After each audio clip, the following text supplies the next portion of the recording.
Senhoras e senhores, sejam muito bem-vindos a mais uma edição do podcast Historiosofia. Hoje uma convidada muito especial, a minha amiga, minha irmã postiça, Mariana Perli. Olá! Por favor, Mari, se apresenta para todo mundo. Bom, meu nome é Mariana, sou estudante de psicologia, estou no último ano. Se Deus quiser, me formo ainda esse ano, né? Se tudo der certo, ou não. Então aí, se o mundo deixar, né? A Mariana tem feito um trabalho no Instagram dela, um trabalho muito interessante, psicologia, falando de alguns aspectos da psicologia que são extraclínica, né? Sim, perfeito. Eu gostei bastante dos videozinhos que você postou no IGTV. Uhum, Vídeos curtos e bem específicos. Também tem feito uma quantidade, sim. eu tenho gostado bastante. Surgiu o convite para a gente falar dessa questão da psicologia extraclínica. Então, assim, você como estudante de psicologia ainda está com os conceitos em frescos, e eu sou o leigo da situação. Ah, tá, super, super. Não, porque assim, ser ouvinte, para você entender, Mariana foi minha aluna no ensino médio. Exato. E ela acha que eu sei de tudo porque eu dava aula de sociologia para ela. E quando eu era professor, eu precisava fingir que eu sabia de tudo. É maravilhoso, eu adorava, porque na verdade, assim, você tem como você disse, né? Você foi meu professor e tal, e eu acho que uma das motivações até para esse meu olhar, para essa minha abertura, né, para me debruçar nas ciências sociais, veio a partir das suas aulas, né? Acho que não só da matéria em si, né, no quesito pedagógico, mas a forma como você contextualizava, né, citava as problemáticas, eu acho que isso tudo foi bem interessante e me acrescentou muito para poder pensar no que fazer, o que escolher, o que seguir da vida.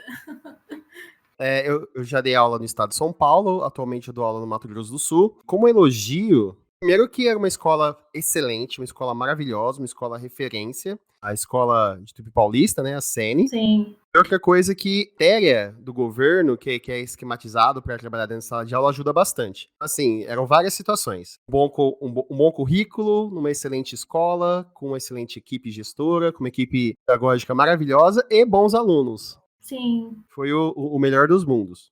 A sociologia, ela, pelo menos no estado de São Paulo, tem esse olhar meio crítico, Uhum. algumas matérias muito boas.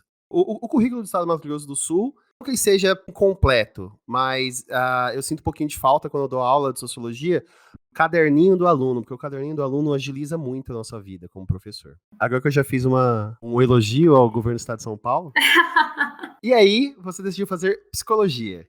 Não sei se decidi, ou se foi meio que já estava posto, né, na minha essência, me parece que passou a existir a possibilidade, né? Daí eu reconheci essa possibilidade e entrei de cara nesse estudo tão legal, tão interessante, que eu gosto muito. Antes de mais nada, você gosta, né? O que é Gosto, importante. gosto bastante. Acho que dá para perceber, né? O que você tem para falar pra gente aqui, pros nossos ouvintes, a psicologia, primeiramente, essa questão da fora da clínica? Porque assim, eu tenho um grande amigo que fez faculdade comigo, que ele também é formado em psicologia. Aham. Na verdade, ele é formado em história, filosofia, sociologia, filosofia, sei lá. Legal. Ele diz que um dos grandes problemas da psicologia, a maioria das pessoas precisam de tratamento psicológico, mas a maioria das pessoas não procuram o tratamento psicológico. Uhum. Por conta disso, os profissionais da área, por vezes, ou não se adaptam, ou saem do mercado, ou não encontram o mercado suficiente. Mas eu, particularmente, acho que é realmente importante. Sim. E na sua visão, como estudante de psicologia, bastante engajada, a psicologia tem para acrescentar na nossa sociedade? Bom, legal você falar sobre isso, sobre um segundo olhar, né, de uma pessoa que estudou psicologia e tal, filosofia, né? Bom, acho que no primeiro momento é interessante a gente pensar que a psicologia, ela, por muito tempo, ela foi elitizada. Eu acho que aí que está um dos grandes pontos para a gente começar a pensar na psicologia fora da clínica e também mais adiante a gente falar sobre essa dificuldade das pessoas, né, de recorrerem quando necessário. Acho que a psicologia está caminhando para isso, para alcançar melhor o público, né? Mas o que a gente consegue palpar nesse primeiro momento é o seguinte: por que eu falo que por muito tempo a psicologia foi elitizada, né? Você, como professor de história, vai saber até falar mais dos contextos históricos que aconteceram, né? E aí, a psicologia, na verdade, ela foi vista, né? E a gente vem lutando, assim, principalmente na formação acadêmica, eu acho que é uma coisa muito discutida a respeito da formação acadêmica dos alunos, para poder trazer para o mercado de trabalho os psicólogos com um olhar mais para fora, né? No entanto, que se você pegar algumas pesquisas, a maior parte, as porcentagens, a maior parte estatística são psicólogos clínicos ou organizacionais, né? Que vão para esses campos de atuação. Por quê? Porque existe uma defasagem na aceitação do psicólogo e das intervenções da psicologia no campo social. Quando a gente fala das elites, né, da psicologia enquanto compromisso com as elites, a gente fala no sentido de que, por muito tempo, o estudo, né, ele foi voltado para controle de pessoas, sabe? Para higienização de pessoas. Então, a ferramenta da psicologia, essa questão, né, como eu estava dizendo, né, por muito tempo ela foi estendida para poder higienizar a sociedade, para poder catalogar pessoas. Existe aí, quando a gente pensa em social, em humanidade, a gente às vezes, quando a gente vai olhar para o psiquismo mesmo, né, biopsicossocial, a gente tende a olhar o que é normal, o que é anormal, né? E a psicologia ela ficou muito referenciadora disso, nesse sentido. Então a psicologia ela direciona tendenciosamente, às vezes, ela direciona o que é normal, o que não é normal. Então, uma pessoa que busca um tratamento é porque alguma coisa está errada. Então, a psicologia ela já fica com essa estrutura social, histórica, cultural, com essa marca, né? Com esse registro. E aí, o porquê que muitas vezes isso acontece?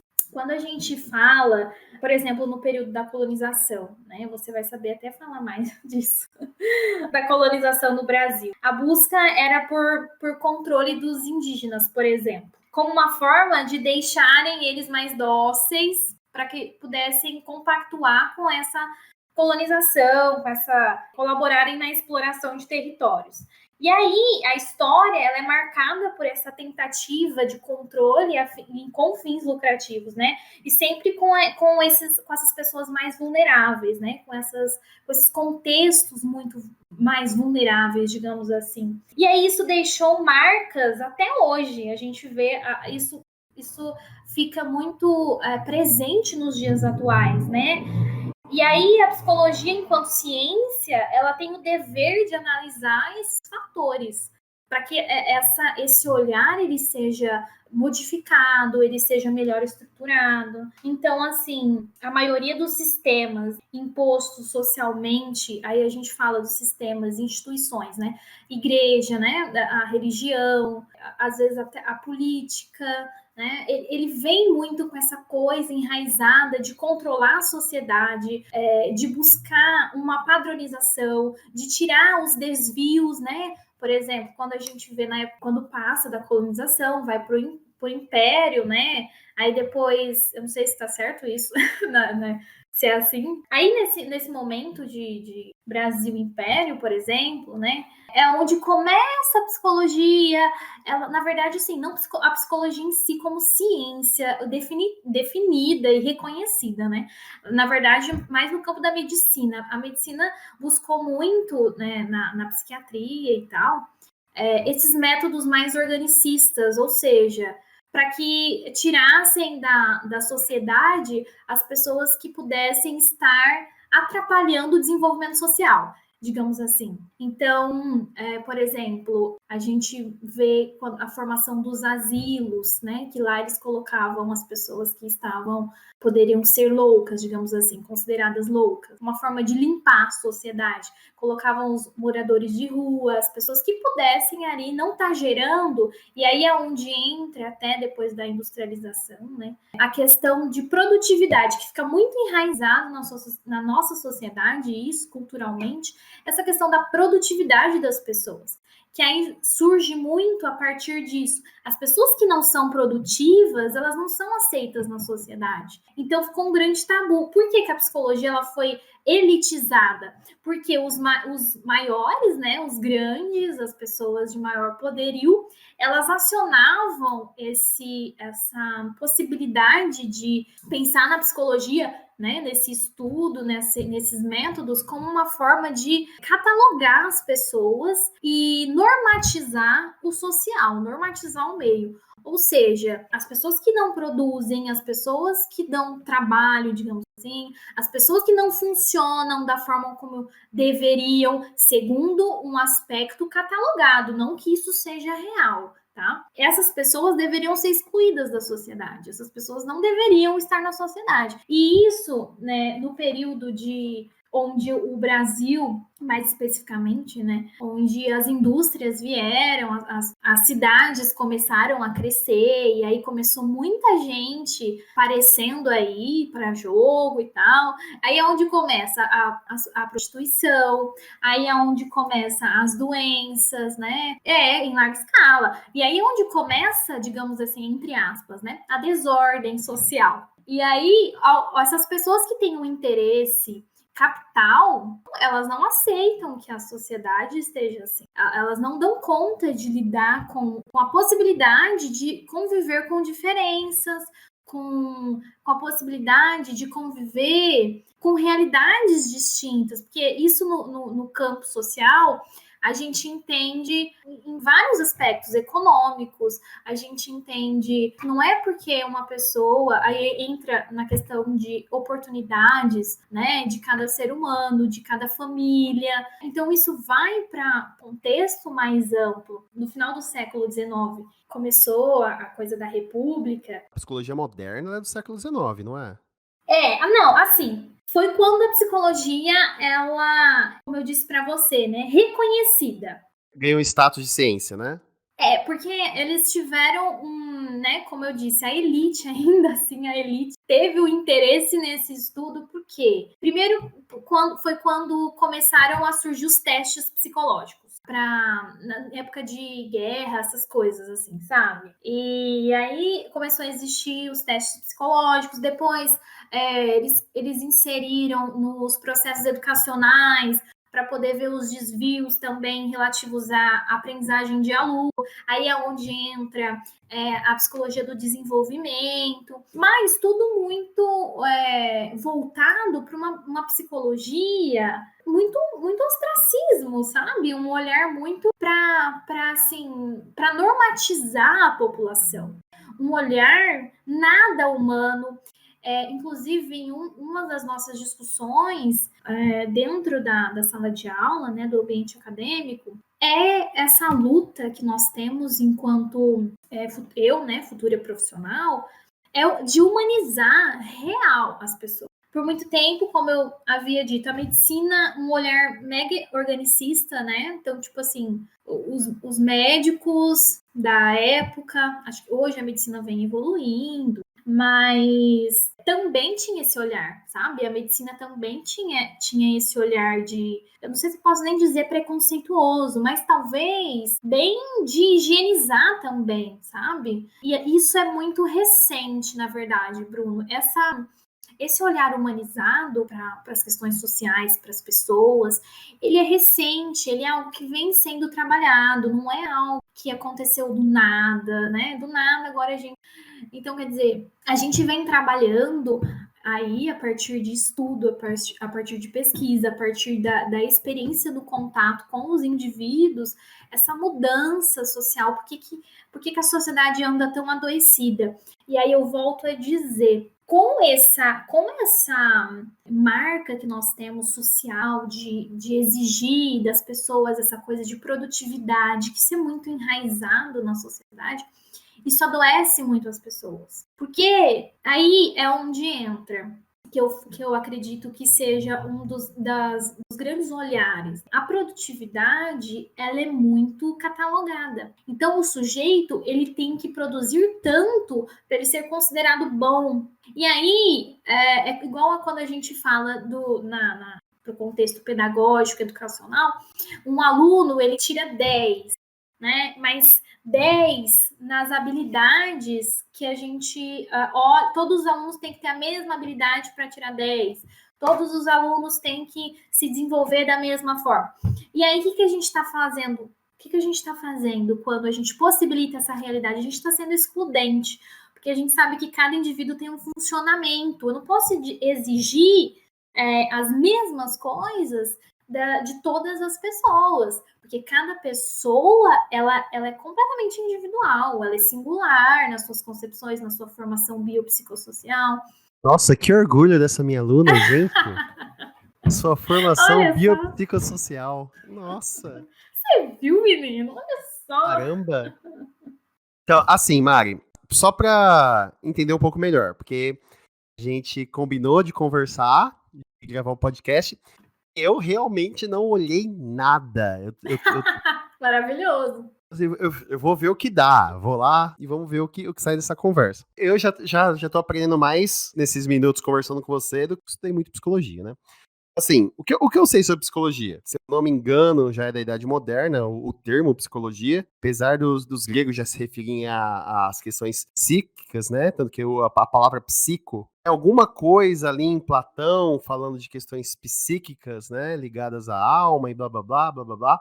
Mas não é nada muito organizado, não. Tipo, com uma metodologia funcional. Ali, eu também sei que ali na Idade Moderna já começou essa questão da psicologia, do estudo da psicologia em si, questões psíquicas, mas ela só tem uma relevância mesmo no século XIX, principalmente ali na era vitoriana. Cria todo um ordenamento médico, cientificista, analisar as pessoas, e você falou que nesse primeiro momento, não só no Brasil, né, como no mundo inteiro, ela era quase que eugênica, né? Quase que higiênica para higienizar a sociedade, mas também, por que não quase que eugênica, né, para separar os capazes dos incapazes. Sim. Ela sempre foi muito elitista, sim, voltada ao trabalho. Você separa as pessoas capazes, as pessoas incapazes. Só para lembrar que até recentemente mesmo, ainda tem alguns no mundo, inclusive tem alguns no Brasil, não sei se eu chamo de sanatório ou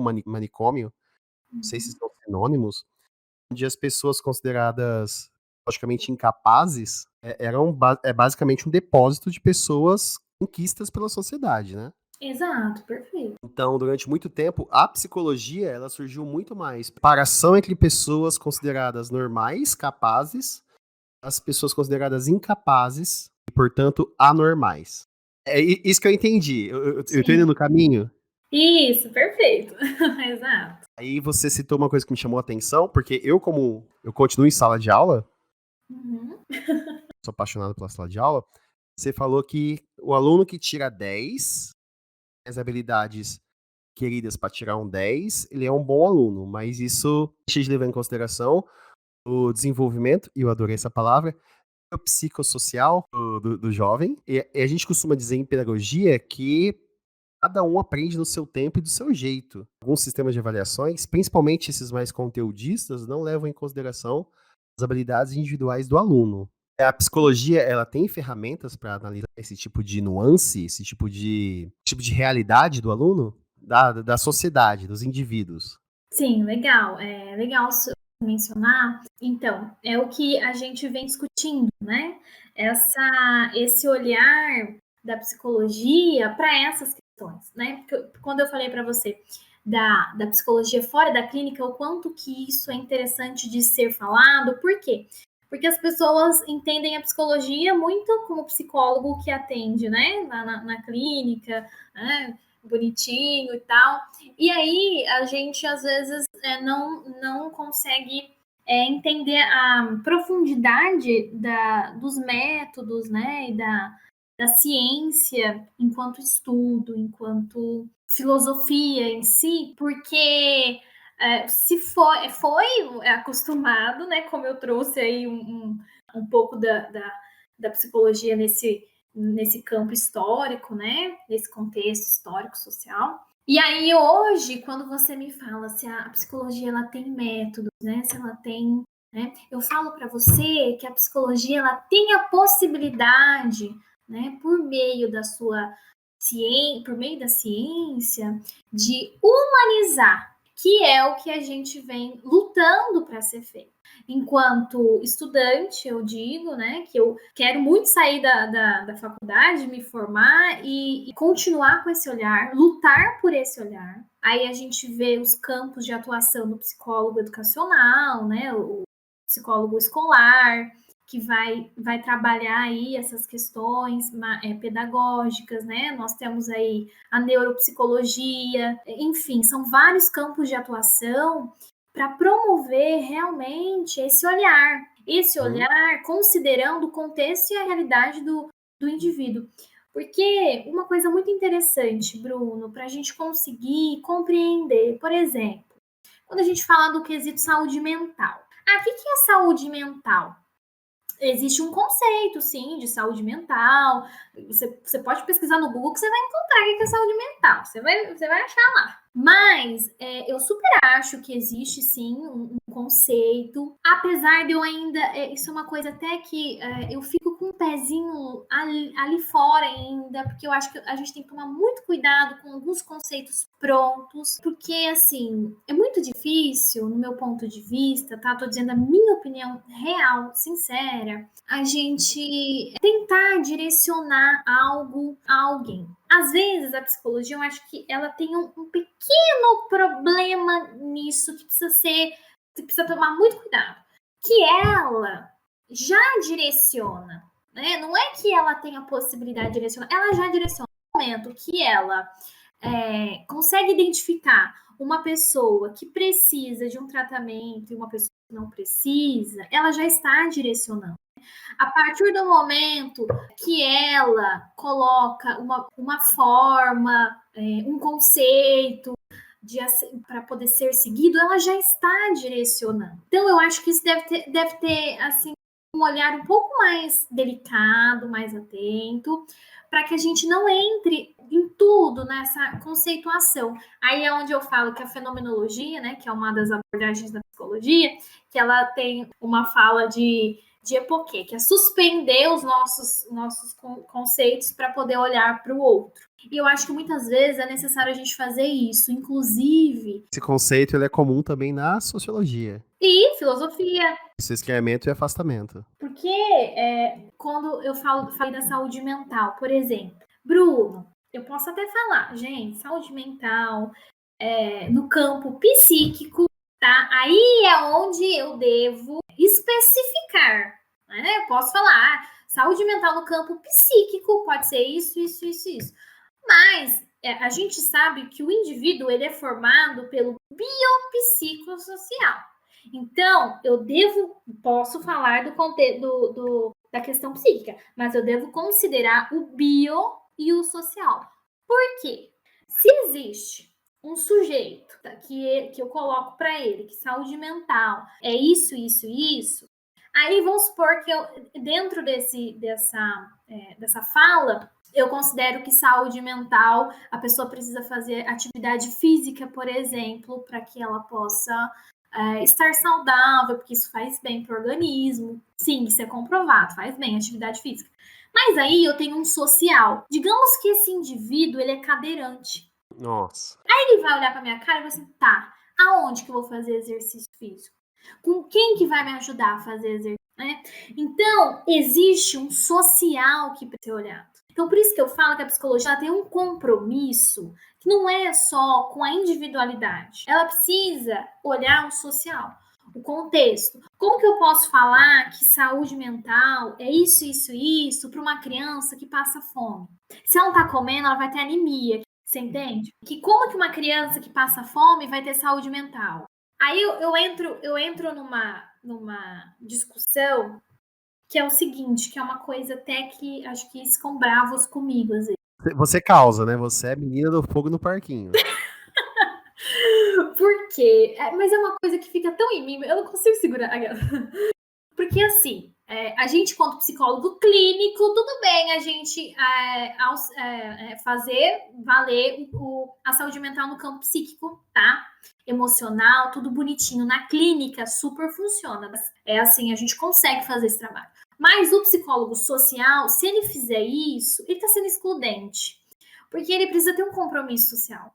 né? Ele precisa ter um compromisso ético, ele precisa ter um compromisso. Porque assim, Bruno, a humanidade ela é formada pelo quê? A humanidade é formada por humanos. Por humanos, perfeito. Se se a mente do ser humano não tiver bem estruturada, as coisas serão replicadas por geração, de geração em geração. E aí é onde eu falo, como é que a gente ignora? Não tem como a gente ignorar o contexto. Porque, é como eu disse, isso no campo social, da psicologia no campo social, enquanto que é o que eu falei para você, da gente trazer o olhar da psicologia para fora da clínica, que é esse compromisso realmente social. A gente precisa lutar pelas políticas públicas, pelos direitos, a gente tem esse empoderamento, sabe? A gente tem essa ferramenta da ciência para olhar com uma ótica que abranja, sabe? Outros pontos sociais. Porque senão a gente vai ficar lutando com elite. A gente vai ficar lutando somente com uma psicologia como algo assim que fecha o indivíduo, sabe? E não abre a sociedade. Eu acho que uma das grandes coisas a gente precisa ter um compromisso social para que a sociedade se prepare para ser humana, para ser humanizada. A humanidade não sabe ser humana. A humanidade é desumana. Nós temos um construto social que faz com que muitas vezes o nosso meio ele seja preconceituoso, ele seja excludente, né? Uma coisa que eu falo, por exemplo, Sensível, né? exatamente. Quando a gente fala das patologias, por exemplo, né? Alguma patologia que exista, né? Algum transtorno, enfim. Por muito tempo, o olhar foi, né? O olhar foi tal patologia e qual que é o tratamento? Tal. O tratamento e isolava esse indivíduo da sociedade. Por quê que isolava da sociedade? Primeiro, por uma questão de produtividade, a sociedade não sabe lidar com pessoas que, segundo elas, não servem para algo que elas gostariam que servisse, né? Capitalismo, produtividade. Outra coisa que eu falo sempre, né? Por que muitas vezes a gente não consegue ser tão humano com os idosos? Porque os idosos não produzem mais. Isso é muito difícil de engolir. Mas, infelizmente, a nossa sociedade tem esse olhar. Quando a gente vê, por exemplo, o indivíduo com alguma patologia, o que é o mais sadio? Não é a gente tentar curar essa patologia. Não é a gente tentar abafar as limitações, sabe? Tipo, você, a tal função sua, ela tá preservada, mas você tem tais déficits, nós temos que lutar com esses déficits. Não. Hoje, a psicologia, no olhar humanizado, a gente precisa capacitar não somente essas pessoas. Somente quem é produtivo. Isso, quem tem uma patologia, é capacitar a sociedade para receber essas pessoas. Então, não é tentar deixar essa pessoa o mais aceitável possível perante uma sociedade que já é preconceituosa, mas é fazer com que essa sociedade compreenda o funcionamento do indivíduo. Porque limitação, Bruno, todo mundo tem. Eu tenho as minhas limitações, você tem a sua, cada ser humano tem um funcionamento diferente, né? E aí, o que acontece? Por muitas vezes, isso não era visto, não era calculado. E hoje a psicologia ela vem tentando também, além de outras coisas, a trazer reflexões para que a sociedade esteja apta para receber as diferenças. Não é receber a patologia, não é receber o transtorno, não é receber as diferenças que ela existe em qualquer lugar. Estar preparado para lidar com as diferenças. Com as especificidades. Com as especificidades. Que isso acontece a partir do momento que o mundo é mundo, vai existir diferença. Então, um dos objetivos hoje do olhar da psicologia para a sociedade é essa humanização.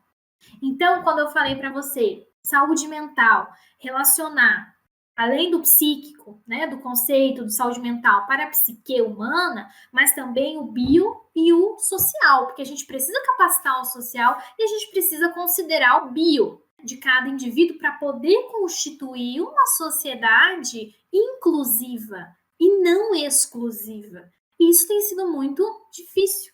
Por isso que existem tantas dificuldades e problemas no nosso meio, né, na sociedade. Porque a gente está acostumado, a gente vem de uma história de controle, de tentar controlar, de tentar normatizar, de excluir, sabe, com o objetivo real de fazer a sociedade ser uniforme. Por isso que a escola tem, muitas vezes, né, os projetos pedagógicos.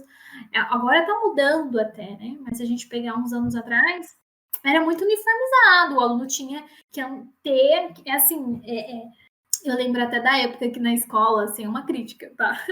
A escola tinha certificado para melhor aluno, eu achava horrível, porque o quanto que isso é excludente. Olha, isso daí é uma conversa e, nossa, a gente foi entrar nisso. Exato. Por quê? Porque a gente percebe que isso é uma grande falha, né? Isso é uma grande falha no sistema, no social. Porque a gente está falando de uma sociedade que está o quê?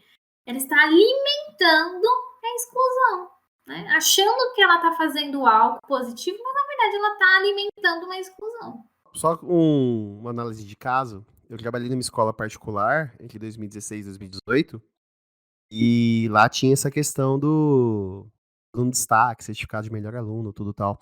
Uma vez eu assim, conversando, né, citou, e o aluno pegava por nota, né, não só, assim, por simples média geral, pegava uma média geral, e eu questionei, e aí, vocês não acham que, tipo, isso pode ser negativo? Aí o pessoal falou assim, mas é bom porque isso, aí os professores falaram, mas é ruim por causa daquilo. O coordenador pedagógico, é uma escola particular, falou assim, a gente tá aqui pra ter resultado. A gente não tá aqui pra ligar pro desenvolvimento do que o aluno vai sentir. A gente tá aqui pra colocar o aluno no vestibular pra fazer propaganda da escola. Eu achei aquilo de um desserviço. Uhum.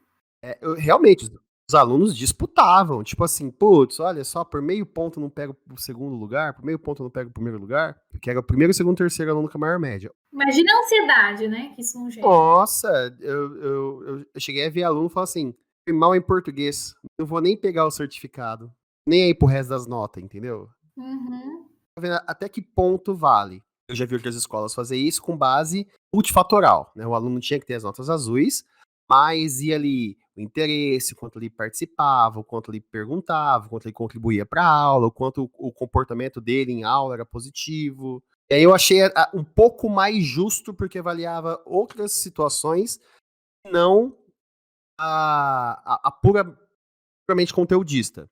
E também não tinha uma colocação. Você pegava, tipo assim, 3 alunos de destaque, não tinha o primeiro, o segundo e o terceiro. Não tinha. É só assim, os alunos de destaque é fulano, ciclano, beltrano, porque eles participaram de aula. Às vezes tinha aluno que tinha nota até melhor e não era destaque. Uhum. Porque ele não participava, porque tinha menos compromisso com as atividades.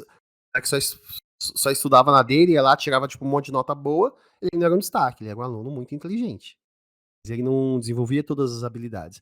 Inclusive, a escola tá mudando um pouco isso. Hoje em dia, no Mato Grosso do Sul já tem mais tempo, mas hoje em dia, no ensino médio, na rede pública do estado de São Paulo, tem uma matéria chamada Projeto de Vida, e trabalha com as competências socioemocionais dos alunos. Você sabia disso, Mariana? Não. Então, no estado de São Paulo foi implementado esse ano. É tão difícil falar, porque foi implementado esse ano e esse ano já parou, né? Então, assim, Exato. o Mato Grosso do Sul tem há 5 anos, pelo menos. Desenvolve projetos para mostrar ao aluno como é a vida dele após o ensino médio. Desenvolver habilidades socioemocionais, a resiliência, a capacidade de comunicação, a aceitação de certas situações. Então, assim, é uma matéria bastante interessante. Inclusive, eu tenho 2 aulas no primeiro ano esse ano. Quando eu fui ler as portarias que legitimam esse conteúdo, eu achei bastante interessante. Então, assim, eu acho que a escola, ela aos poucos está se adaptando para essa realidade que você diz. A realidade mais inclusiva. Sim. Então, essas questões que eu estou trazendo é sobre a psicologia voltada ao social mesmo, voltada a um olhar crítico, a um olhar pensante, né? De sair um pouco da clínica, né? Como eu venho reforçando, né? O trabalho da clínica já é diferente, né? É mais individual, é mais específico em alguns pontos e alguns aspectos. E também é super efetivo, é maravilhoso o trabalho clínico, psicólogo clínico, assim, existem N profissionais, mas assim, eu acredito que a gente tem sim, né, nós estudantes e já profissionais formados, nós temos sim um compromisso, nós temos uma bagagem, sabe? Nós temos aí uma ferramenta boa para esse olhar. Então, por isso que é uma coisa que eu sempre discuto, inclusive com colegas, né, em sala de aula, em alguns debates, que é esse olhar realmente para as questões sociais, porque, poxa vida, né? A gente preza tanto pelo indivíduo, pela saúde mental, né? No conceito psíquico da coisa, e desconsiderar o ambiental, né? O social, eu acho que é muito, sabe, é como se você estivesse tapando os olhos por uma problemática tão intensa, né, que a gente não sabe, quando a gente fala da escola, a gente não sabe a realidade daquele aluno, né, aí a gente quer exigir muitas vezes umas coisas que, enfim, é muito delicado, né, Bruno? Você, como professor, eu penso que você vê bastante coisa, né? Já viu bastante coisa em relação a alunos. E você sabe que realmente é difícil, né? O ser humano, em sua inserção em contextos. Às vezes, como professor, a gente é bem desarmado por questão de aluno mesmo. Você citou um exemplo mais cedo. Como é que você quer que um aluno se desenvolva se ele passa fome? Exato. Aquela coisa, como é que você quer que um aluno, por exemplo, vou citar um exemplo a mais. Você quer que o aluno tenha um comportamento, você está inserido no contexto social, que muitas vezes ele lida com situações, mas às vezes o aluno sofre algum tipo de abuso ou algum tipo de violência. Você quer que um Exato. aluno entre em sala de aula e se comporte dentro de um padrão esperado, lidar com essas particularidades de alguns alunos. Você quer que ele tire 10? Você quer que ele estude. É isso mesmo, Bruno. Faz todo sentido. Porque aí é quando a gente consegue tirar, de fato, as concepções do que deveria ser, de como deve ser. E a gente conseguir, né? Acho que esse é um compromisso da psicologia, né? Trabalhar nesses pontos, sabe? Lutar por esses pontos, para que a gente construa uma sociedade com uma cidadania ativa, para que a gente lute para que a nossa sociedade esteja aí preparada para lidar, né, como eu disse, com as diferenças, com as limitações de cada ser, que não é nem, na verdade, nem grosseiro falar limitações, né, com o funcionamento de cada um, né, porque até um limite ele se torna parte, né, dessa configuração. Não é nem questão de limite, né, não é limitado, é o funcionamento dele. Não deve ser limite, parece algo tão ruim, né? Tá dizendo, parece que tá tirando. Por isso eu gosto de falar ou particularidade ou especificidade. Exatamente. Quer dizer, a gente olhar realmente para o funcionamento do sujeito. Porque, de fato, quando a gente consegue ter esse olhar humanizado, a gente está trazendo aí a possibilidade desse sujeito se sentir parte da sociedade, se sentir parte. Porque daí também é onde entra, muitas vezes, os adoecimentos, né? As ansiedades. Porque ele se vê num lugar onde não lhe cabe. Você está num lugar onde não te cabe, né? Onde a sociedade não está preparada para lidar. Por isso que a gente tem tido aí tanto adoecimento, né? Acho que não é nenhum adoecimento individual, é o adoecimento social que causa, muitas vezes, um adoecimento particular, individual, né, no sujeito. Eu acho que a gente vive numa sociedade bastante. Eu não gosto de usar o termo que a gente vive numa sociedade doente. Mas a nossa sociedade, como você disse no primeiro momento, a sociedade estar voltada para a produção, para o trabalho, a sociedade capitalista, esse capitalismo selvagem, ele acaba adoecendo bastante a sociedade. Se já não bastasse, tem outras condições que têm levado a uma desumanização da sociedade. Perfeito. Essa coisa da produtividade, da cobrança, é algo que faz muito mal, né, Bruno? Realmente, acho que é uma das coisas mais difíceis para nós, seres humanos, né? Enquanto pessoas. Posso abrir um parêntese? Pode. Esses dias, médio, né, e fundamental, ciclo 2, eu estava no 9º ano, a gente estava conversando, tudo tal, aquela coisa. Como eu não gosto que os alunos fiquem com essa folguinha muito prolongada, eu acabo preenchendo com um assunto transversal. Aí não sei o que aconteceu, fiz um comentário lá, que não sei o que sua filha nasceu, vi uma foto sua, entrou no assunto rede social, e eu fiz uma observação, falei assim, gente, eu, quando eu era adolescente, eu não tinha rede social. De certa forma, eu sou grato a isso, porque eu acho que a rede social, hoje em dia, ela presta um desserviço. Existe uma base de comparação, eu acho que você inclusive já falou, você se comparar com a vida dos outros, você achar que sua vida ela é inferior, mas a outra pessoa só posta o lado bom da vida dela. Era uma certa cobrança, uma certa angústia, um certo esvaziamento, né? Porque o aluno fala assim, nossa, fulano, as férias na praia, e eu passo aqui perdido 800 quilômetros do litoral. Fulano sai todo final de semana, eu malemar tenho dinheiro para comprar um cachorro quente. Gera uma cobrança, ou seja, não é só a lógica de produção da nossa sociedade. Até as ferramentas de comunicação geram essa certa cobrança na nossa Sim. sociedade hoje em dia. O comparativo, né? Isso. Você compara a sua vida só com o melhor, né? É um conceito, comparativismo. Adorei. Vamos patentear. Perfeito. Vou ficar rico, tal. Então, Bruno, exatamente, né? Principalmente os nossos jovens, né? Assim, acho que não todo, né? Mas os jovens estão aí, os adolescentes, né? Num período de transição, eles são vulneráveis a essas ferramentas, né? Assim, mas na verdade, assim, eu nem sei se a gente pode colocar só os adolescentes, porque nós estamos vendo adoecimento nos adultos, né? Sim. Que tem uma angústia, assim, tão profunda. Angústia não é natural no ser humano, né? Mas existe aquela angústia muito que predomina por dias, por meses, né? Referente aí uma falta de sentido na vida. E muitas vezes, né? Nunca é só um fator, né? Não existe só uma coisinha que, é isso.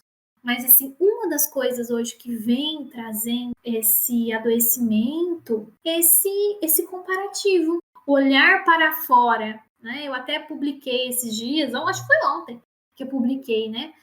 Esse olhar para fora, achar que sempre a vida do vizinho tá melhor que a nossa. Até comentei assim, você não tá caçando direito, porque a resposta tá aí dentro de você. Porque, na verdade, o sentido, ele é muito particular, o sentido da vida, essas coisas. Porque é onde eu falo, né? O sentido da vida, ele é muito particular. Porque ele exige um olhar, na verdade, para dentro, né? Daquilo que é bom para mim, como ser humano, aquilo que faz sentido para mim, né? Como eu me posiciono. Dentro da clínica, eu costumo dizer que você coloca o paciente, muitas vezes, assim, frente a frente com ele, para ele se perguntar: quem é você? Quem é você? Quem é você? Tal situação, mas quem é você diante dessa situação? Não é aquilo que fazem comigo, mas é aquilo que eu faço que fizeram comigo. Hoje é muito delicado essas comparações. Elas trazem muita angústia, né, Bruno? E a gente vê aí nesse mundo de blogueiras, né? Dessas vidas perfeitas, corpos perfeitos, né? Como você citou, tô aqui na praia, tô aqui não sei onde. Olha só que angústia, né? Para quem tá em casa. Eu vi uma reportagem, não era uma reportagem, né? Eu fui assistir um vídeo no YouTube, aí tem aqueles vídeos patrocinados que entram antes do vídeo que você vai assistir. Se você pular, beleza. Se você não pular, tá lá. Propaganda, né? Uhum. Aí tá escrito assim, o grande problema de ter me tornado milionário muito novo. Eu fiquei pensando naquilo e falei assim, meu Deus do céu, white people problem, sabe aquele conceito? Tipo assim, nossa, que problema, que chata a vida desse cara. Aí eu fui ver no final, era a propaganda de um site de investimento em bolsa de valores. É tudo voltado para essa ter. Aham. Uma coisa que eu acho que virou clichê do povo da psicologia já, é falar assim, Não é o ter, é sobre o ser, né? Não sei se você já ouviu isso. Ah, já ouvi, inclusive, tanto estudante de psicologia quanto psicólogo falando, não é ter, é ser. É, porque na verdade é isso, né? É uma das coisas, né? Às vezes as angústias, ela, por meio desse tornar-se ser sempre, tem que, aliás, ter sempre, esquecer do tornar-se ser. Então, assim, fica aquela coisa de eu tenho que conquistar isso, eu tenho que aquilo e tal. Mas nessa história toda, quem eu sou, né? Será que é sobre o que eu tenho de fato? Então, assim, algumas reflexões para as pessoas poder pensarem mesmo, né? Enquanto indivíduos, enquanto sujeitos. Eu assisti alguns anos atrás, entrevista, nossa, eu não sei com quem que era e não sei aonde era. Porque eu assisti, tava em YouTube lá, de vídeo recomendado, eu fui ver. Eu não lembro quem falou e não lembro em que lugar, mas pelo sotaque do cara, era britânico. E ele falava que antigamente, antes da Revolução Industrial, a população palhava, tinha que esperar duas estações do ano passar para colher e comer. O trabalho era sazonal, ele era compulsório, porque se você não fizesse, você morria. Mas você não vivia numa lógica produtiva, né? Você não fazia parte de uma cadeia produtiva. Então a vida era mais tranquila. Existia, assim, uma preocupação em produzir, mas não era produzir o tempo todo, porque a natureza tinha um ciclo. Plantava e você tinha que esperar passar todo o inverno para colher na primavera e não sei o que, não sei o que lá.